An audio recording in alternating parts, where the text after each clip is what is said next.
মাদ্ৰাসাখন বহুত পুৰণা মাদ্ৰাসা গতিকে সেই হিচাপে আজি সকলো ৰাইজে মোৰ ওপৰত আশা কৰি আজি মোক এই গুৰু দায়িত্ব দিলে আজি সভাপতি পদ দিলে প্ৰাণৰ শিল্পী জুবিন গাৰ্গৰ স্মৃতিত নাহৰ গছ পুলি ৰোপণ আৰু এতিম ছাত্ৰসকলক কম্বল বিতৰণ কৰা হৈছে তেতিয়াহ'লে দেৰি নকৰে আহকচোন ভিডিঅ'টো প্ৰথমৰ পৰা আৰম্ভ কৰোঁ প্ৰিয় দৰ্শক গুপ্তাকাশী বিশ্বনাথঘাটৰ চোৱাগড় হুছেইনিয়া মাদ্ৰাসাত 31তম তৃতীয় বাৰ্ষিক সাধাৰণ সভা অনুষ্ঠিত কৰা হয় আৰু এই সভাৰ লগত সংগত ৰাখি কিছুমান ব্যতিক্ৰমী পদক্ষেপ হাতত লোৱা হৈছে তেতিয়াহ'লে আহকচোন কি পদক্ষেপ লোৱা হৈছে প্ৰথমটো পতাকা উত্তোলন দ্বিতীয়টো হৈছে প্ৰাণৰ শিল্পী জুবিন গাৰ্গৰ স্মৃতি ৰোমন্থনত এতিম মাদ্ৰাসাত থকা এতিম ছাত্ৰসকলক কম্বল বিতৰণ আৰু নাহৰ পুলি গছ ৰোপণ কৰা হৈছে আসসালামু আলাইকুম শ্ৰদ্ধাৰ আজি 31তম ত্ৰিবাৰ্ষিক সাধাৰণ সভা প্ৰথম কাৰ্যসূচী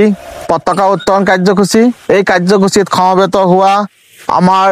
চোৱাগড়ি হুছেইনিয়া মাদ্ৰাসাৰ পৰিচালনা সমিতিৰ সভাপতি জনাব আমিজুল হক সাহেব সম্পাদক জাকিৰ হুছেইন সাহেব এই মাদ্ৰাসাৰ বিশেষ উপদেষ্টা আমাৰ কাজী জৈনুদ্দিন আহমেদ সাহেব আৰু এই অঞ্চলৰ বিশিষ্ট ব্যক্তি আমচুৰ সাংগঠনিক সম্পাদক আমিল হক বিশ্বনাথ জিলা বিজেপি সংখ্যালঘু মৰ্চাৰ সভাপতি মজিবুৰ ৰহমান সাহেব আমাৰ শিক্ষক খাইৰুল ইছলাম সাহেব আলতাফ হুছেইন সাহেব প্ৰমুখ কৰি আমাৰ যুৱক ভাইসকল আৰু এই চোৱাগড়ি হুছেইনিয়া মাদ্ৰাসাৰ মহাতামিম আমিনুল হক প্ৰমুখ্যে কৰি আমাৰ শিক্ষক আৰু ছাত্ৰ ছাত্ৰীসকল আমি গৌৰৱেৰে 31তম ত্ৰিবাৰ্ষিক সাধাৰণ সভাত আহি উপনীত হৈছোঁ আমাৰ কাৰণে অতি গৌৰৱৰ বিষয় এই পতাকা উত্তোলনী কাৰ্যসূচীৰ পিছতে আমি আমাৰ প্ৰাণৰ শিল্পী জুবিন গাৰ্গৰ নামত আমি এই শীতকালীন যেটো এই বতৰৰ সময়ত আমি যিসকল ছাত্ৰ ছাত্ৰীৰ পিতৃ মাতৃহীন সেইসকল ছাত্ৰ ছাত্ৰীৰ মাজত আমি ঠাণ্ডাৰ বস্ত্ৰ বিতৰণ কৰিম লগতে তেখেতৰ নামত আমি প্ৰায় 41 জোপা নাহৰ গছ ৰোপণ কৰিম এই দুইটা কাৰ্যসূচী পতাকা উত্তোলন কাৰ্যসূচীৰ পিছতেই আমি সেই উক্ত কাৰ্যসূচী দুটাও পালন কৰিম এতিয়া আমি আমাৰ প্ৰথম কাৰ্যসূচী চোৱাগড়ি হুছেইনিয়া মাদ্ৰাসাৰ 31তম ত্ৰিবাৰ্ষিক তথা ৭৫ বছৰত ভৰি দিয়া আজি শুভক্ষণৰ পতাকা উত্তোলন কাৰ্য আৰম্ভ কৰিব গৈছোঁ আমাৰ শ্ৰদ্ধাৰ জনাব আমিজুল হক সাহেবক এই পতাকা উত্তোলন কাৰ্যসূচীটো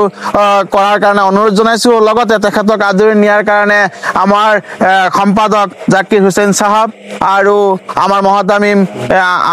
আমিনুল হক সাহেবক অনুৰোধ জনাইছোঁ বাস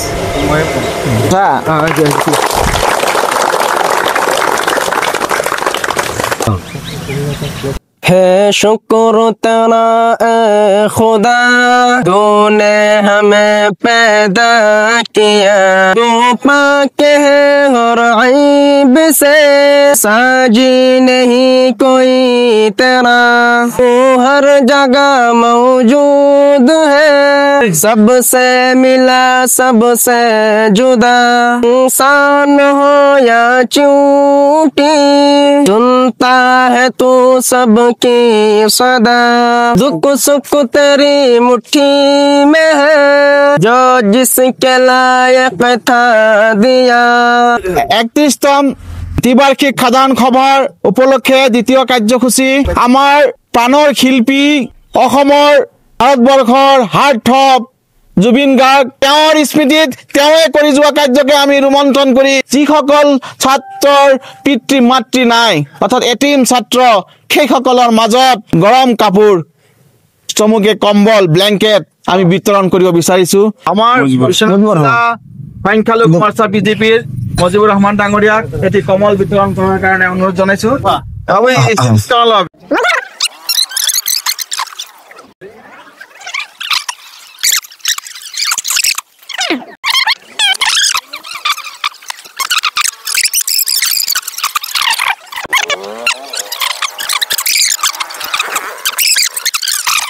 আমাৰ তৃতীয় কাৰ্যসূচী প্ৰয়াত আমাৰ প্ৰাণৰ শিল্পী জুবিন গাৰ্গৰ স্মৃতিত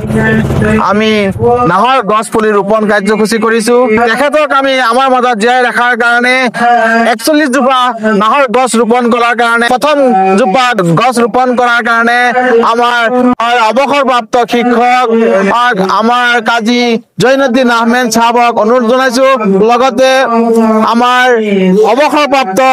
বনাঞ্চলিক বিষয়া ছেকেণ্ডাৰী আলী নাগো অনুৰোধ কৰিছে, দুইজনে একেলগে এই নাহৰ প্ৰথম জোপা নাহৰ গছ পুলি ৰোপণ কৰাৰ কাৰণে অনুৰোধ জনাইছো।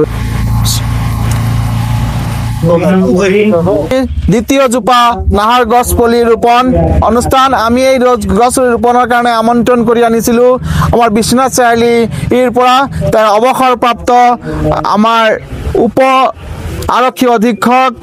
ইহিয়া খান চাহাব, অৱসৰপ্ৰাপ্ত শিক্ষক আব্দুল বাৰেক বেপাৰী চাহাব, তেখেত দুইজনকে একেলগে নাহৰ গছ পুলি ৰোপণ কৰাৰ কাৰণে অনুৰোধ জনাইছো।